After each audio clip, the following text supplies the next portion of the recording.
In the vast, dynamic theater of the world's oceans, one predator reigns supreme, not merely through size or strength, but through a power far more profound: intelligence.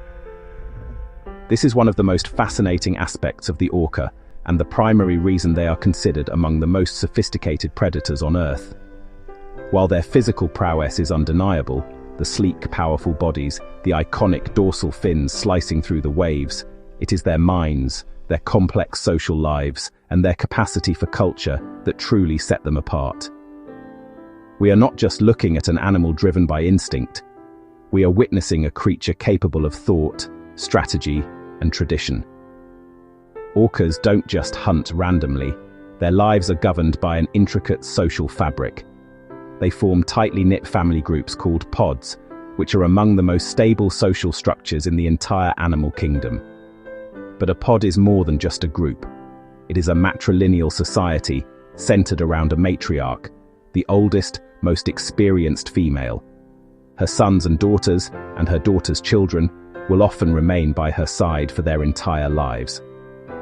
This matriarch is not just a leader, she is a living library, a repository of decades of accumulated knowledge.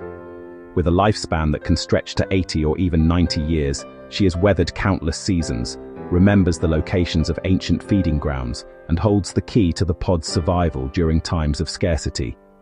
Her experience dictates where they go, what they hunt, and how they navigate the ever-changing ocean. Within these pods, each generation inherits a distinct culture, a unique set of hunting techniques, preferred prey, and even specific communication styles or dialects. These complex behaviors are not instinct alone. They are learned and meticulously taught, passed down through generations with the same care as human traditions. The process of teaching is deliberate and profound. A mother might catch a fish and, rather than consuming it, release it near her calf, allowing the young one to practice its own hunting skills in a controlled environment. She might nudge it, guide it, and demonstrate the correct technique time and time again. This is active tutelage, a conscious transfer of vital cultural information that ensures the pod's unique identity and survival strategies endure. Nowhere is this cultural divergence more apparent than in the Pacific Northwest. Here, two distinct ecotypes of orca, known as residents and transients, inhabit the very same waters. The resident pods specialize almost entirely in salmon, particularly the rich, fatty Chinook salmon. Their entire lives revolve around the seasonal salmon runs. Because their prey has poor underwater hearing, resident orcas are highly vocal, constantly chattering and echolocating to track their next meal. Meanwhile, the transient pods, also known as Big's killer whales, are specialists of a different kind. They hunt marine mammals, seals, sea lions, porpoises, and even dolphins. Their prey has exceptionally keen hearing, so the transients have adopted a culture of silence and stealth. They travel in smaller groups, communicating in hushed, infrequent calls, listening for the subtle sounds of a seal breathing at the surface.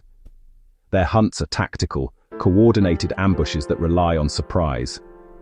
Despite living in overlapping territories, these two types of orcas are worlds apart. They actively avoid each other.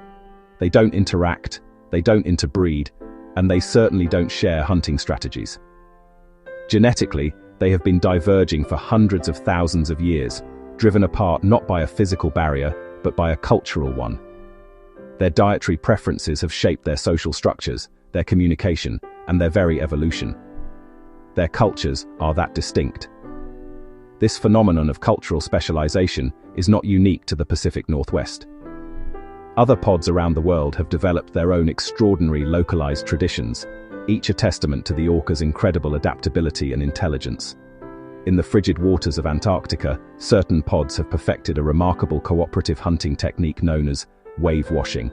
Upon spotting a seal resting on a seemingly safe ice floe, the pod coordinates with breathtaking precision. They swim in perfect formation, then dive in unison to create a powerful, unified wave. This surge of water crashes over the ice, washing the unfortunate seal directly into the waiting mouths of the pod. This is not a simple trick. It requires communication, timing, and a deep understanding of fluid dynamics, a skill taught and refined over generations. On the gravelly shores of Patagonia, in Argentina, another group of orcas has mastered an equally daring and high-risk strategy.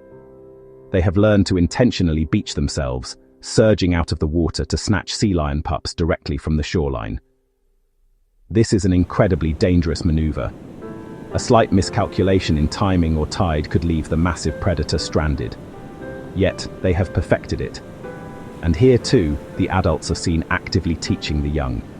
Calves will watch from the shallows for years, practicing in the surf, before attempting the risky maneuver themselves under the watchful eye of their elders. In the cold fjords of Norway, orcas have developed a method called carousel feeding to hunt schools of herring. The pod works together to herd the fish into a tight, shimmering bait ball near the surface.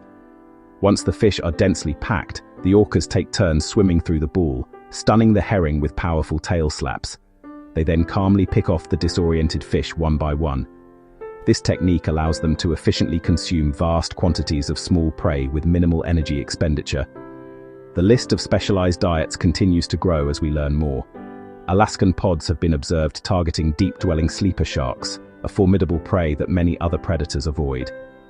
And in the waters off New Zealand, orcas have even taught themselves how to hunt and kill stingrays. They have learned to flip the rays upside down, inducing a state of tonic immobility and neutralizing their dangerous, venomous barb before consuming them, a sophisticated solution to a deadly problem. The key to understanding this astonishing diversity is that these skills are cultural tools, not biological imperatives hardwired by instinct. An orca's potential is vast, but its reality is shaped by its upbringing. If you were to magically move a young, salmon-eating resident orca into a seal-hunting transient pod, it wouldn't automatically know what to do. It would be a stranger in its own land, lacking the silent language, the stealthy tactics, and the taste for mammalian prey. It would have to learn an entirely new way of life from scratch. Just like human cultures, these hunting styles and social norms are learned through years of patient observation, direct imitation, and the reinforcement of long-term social bonds. A young orca watches its mother, its aunts, its grandmother. It mimics their movements, practices their calls, and slowly, over many years, masters the traditions of its family.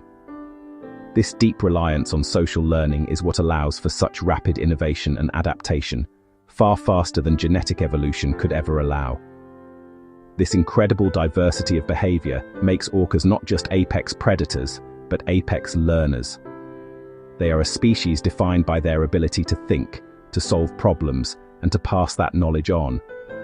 Each pod, with its unique traditions, shapes its local ecosystem in a different way.